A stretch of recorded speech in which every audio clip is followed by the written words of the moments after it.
Baldur's Gate 3 is the epitome of the phrase, good things take time.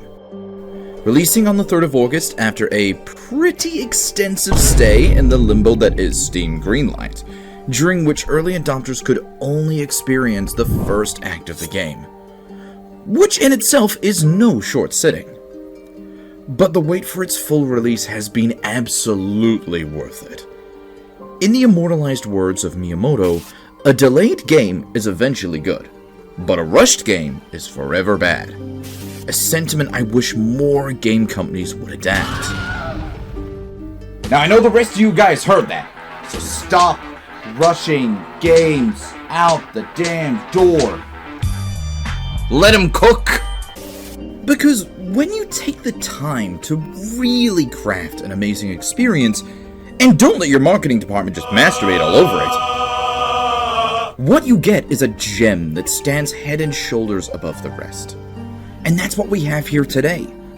In truth, I almost gave up on my Diablo 4 video because as soon as the full release of this game dropped, it immediately won me over with all of its charm, clever writing, catchy music, and most importantly, a lack of a fucking battle pass. The hardest part about making a video about Baldur's Gate to begin with is I can't even really talk too much about the story because I really don't want to spoil a thing. But given the game's first chapter has been out for a while now with early access and all, I feel like I can at least touch on that just a little. So you awaken aboard a strange alien spaceship known as the Nautiloid, piloted by mind flayers who have captured you and many other citizens of Faerun. You see, when a mommy mind flayer and a daddy mind flayer love each other very much, they do a drive-by in their family van to snatch up a bunch of people to put parasites into their eyes, which travel through to their brain, where they will begin the process of hollowing out that big ol' head of yours to inevitably transform its host into a mind flayer. It is to be avoided.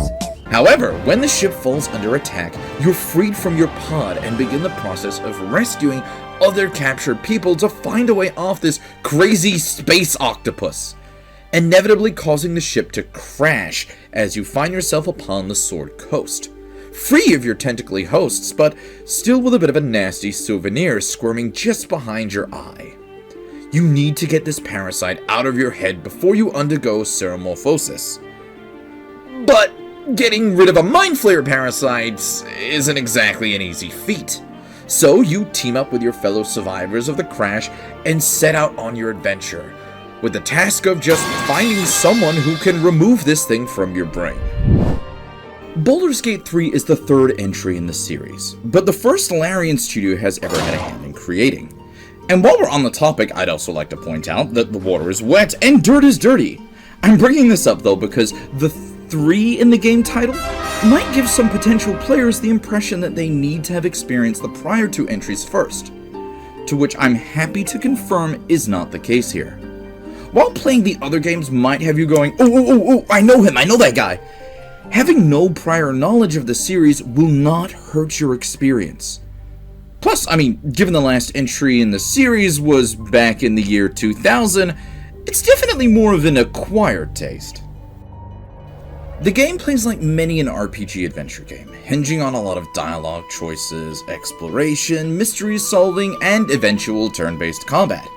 Think Mass Effect and XCOM had a baby, but instead of a sci-fi, it's Dungeons & Dragons. If you've ever played Larian's other RPG series, Divinity, the combat will be very familiar to you. Though I will admit, I preferred Baldur's Gate 3. And as someone who has surface-level experience of D&D, I actually found I learned a fair bit about the tabletop RPG as well, which was really cool. But Baldur's Gate didn't win me over with just its game mechanics, or its fantastic score, or its sexy vampires. I'm going to fucking kill you.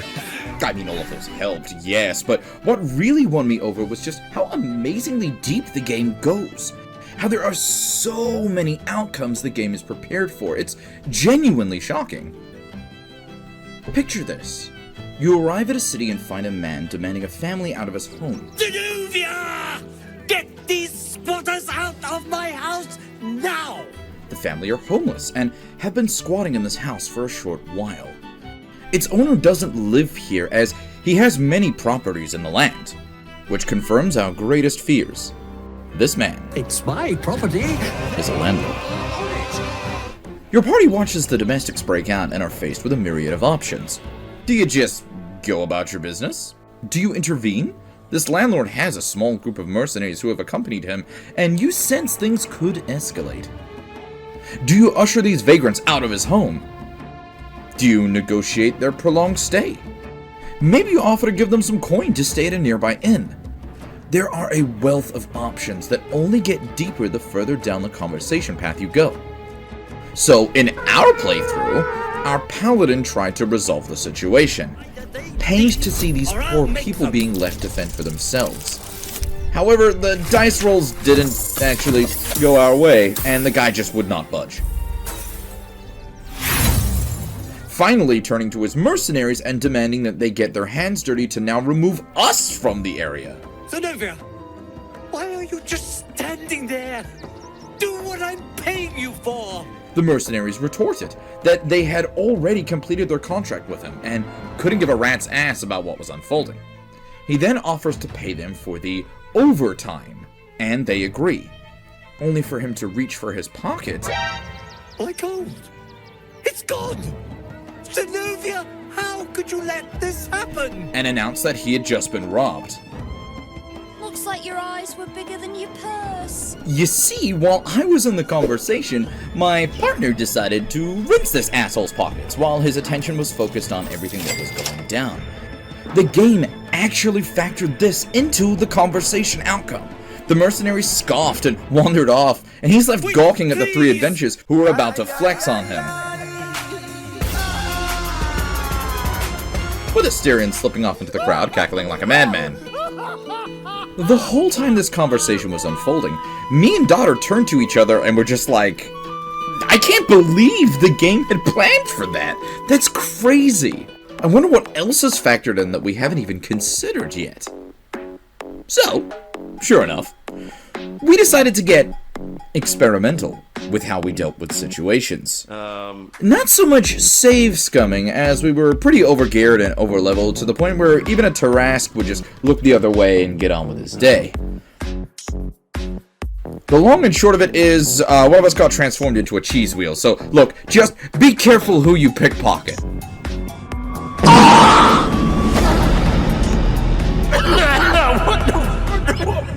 But that's what makes this game feel so special. There are so many little secrets, so many unique scenes, puzzles, choices, that you probably won't have even seen half of them by your second 100-hour playthrough.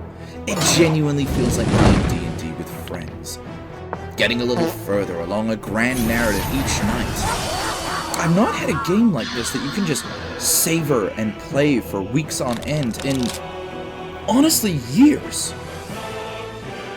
Recently, we just reached a very awesome fight in the game that was so good, we actually reloaded the game just to replay it again.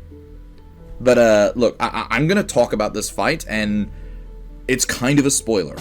I'll be avoiding any sort of story beats, any motivation, what leads you to get here, but this does take place in Act 3 of the game. And I understand that a lot of you may not be up to that point yet, so this here is just a spoiler warning, so feel free to skip to the timestamp that I'm going to put here in the comments if you don't want to hear this. Alright? Okay, incoming spoiler in 3, 2, 1... Hey! Snape kills Dumbledore.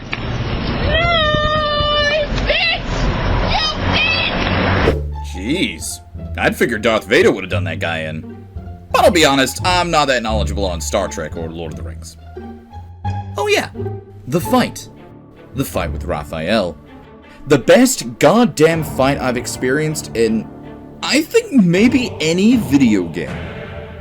If you've started playing Baldur's Gate and you decided to ignore my spoiler warning, no matter how deep in you are, this smug asshole's probably dropped by your camp at one point or another just to be a suspicious, arrogant asshole. The mouse smiled brightly. It outfoxed the cat. Then down came the claw.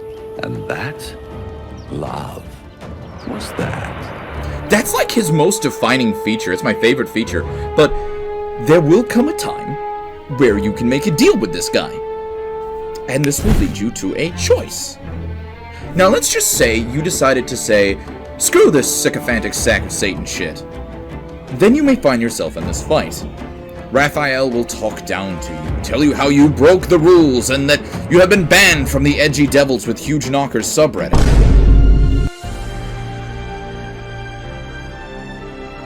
Now, if you're me, you retort with your classic barbarian quick wit of, "I'm a shameless bitch there!" And a fight ensues.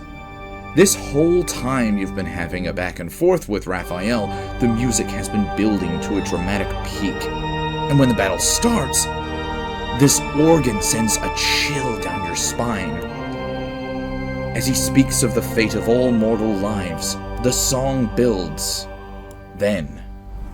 Hell, hell, hell has its laws. Hell, hell, effect in the cause. Curtain falls, but hold your applause. Squirm, squirm, for now down here come the claws. Like a perfect cinematic villain, gloating with pride and ego, Raphael taunts us through the song. This whole moment, this fight, it's absolute perfection. This game gets a 10 out of 10 for just this fight alone.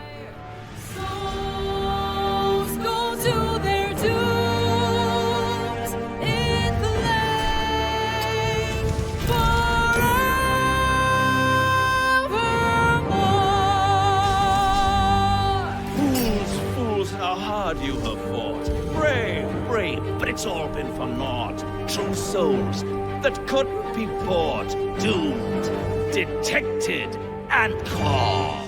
Remember when the internet was absolutely mesmerized with the boss fight against Sans in Undertale? If this doesn't stick with players in the same way, I swear I'll eat my hat. Oh, I don't have a hat. But I'll eat your hat. Baldur's Gate 3 has been the most fun I've had in a video game in... honestly, I don't know how long. And it's not even the main genre of games I enjoy normally. Yet it has absolutely captivated me. Something that I didn't honestly think was possible in modern video games anymore. Not with the climate and focus on battle passes, DLCs, all of this nonsense that takes away from the core experience of the game. So, please, please, please, if you're going to try out any one game this year, make it Baldur's Gate 3. But you could also, like, you know, subscribe and like the video. Maybe post a cheeky comment down there. And with all of that said, I think that's a good place to end things off for this video. Thank you once again for watching, fellow true souls. Stay safe, and stay tuned in for our next video where we will list all of the characters in this game and rate them on their dateability. Nah, I'm just messing with you. I mean, unless you want that. Do you want that? Maybe just, maybe leave a comment if you want that. Anyway, take care.